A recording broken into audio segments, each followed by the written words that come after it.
हनुमान भी उस रथ पर सवार हो गए। रास्ते में हनुमान को पास के ही एक पहाड़ पर रहने वाली अपनी माता अंजना से मिलने का ख्याल आया। राम और दल के अन्य सभी सदस्य भी हनुमान की माता से मिलने के लिए उत्सुक थे, इसलिए रथ को अंजना के निवास की ओर मोड़ दिया गया। वहां पहुंचकर हनुमान अपनी माता के पास गए, जिनकी खुशी का कोई ठिकाना नहीं था। उन्होंने अपने नन्हे मुन्ने को गले लगा लिया। वहां मौजूद सभी लोगों ने भी हनुमान की माता को श्रद्धापूर्वक प्रणाम किया। हनुमान ने उन्हें युद्ध के मैदान में रावण की मृत्यु तक की पूरी घटना सुनाई।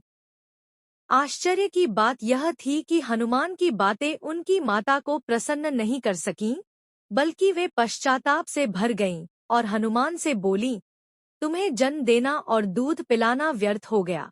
उनकी ये विचित्र बातें सुनकर सब घबरा गए और अवाक रह गए।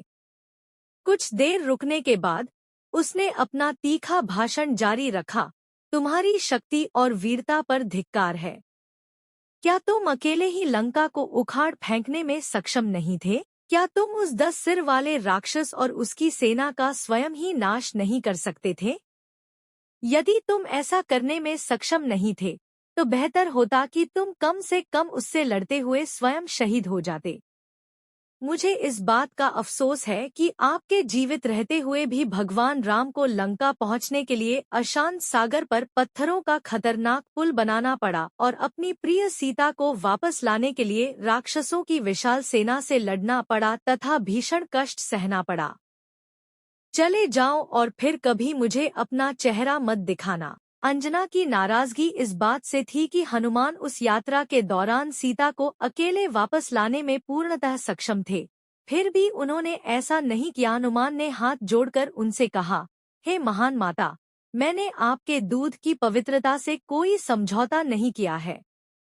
मैं तो बस एक सेवक हूँ।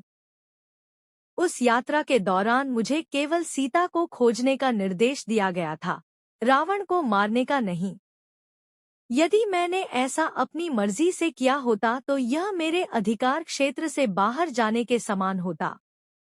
इसलिए मैंने पूरी सावधानी बरती और अपना वचन निभाया। हनुमान ने रावण की कैद में सीता से मुलाकात के दौरान उनसे पूछा था कि क्या वह उसी क्षण उनके द्वारा छुड़ाए जाना पसंद करेंगी। सीता ने इनकार करते हुए कहा कि उन्हें मुक्त कराना उनके पति का कर्तव्य है और राम को स्वयं आकर उन्हें वापस ले जाना होगा। सभी उपस्थित लोगों ने हनुमान की बात का समर्थन किया और उनकी व्यथित माता को काफी राहत मिली।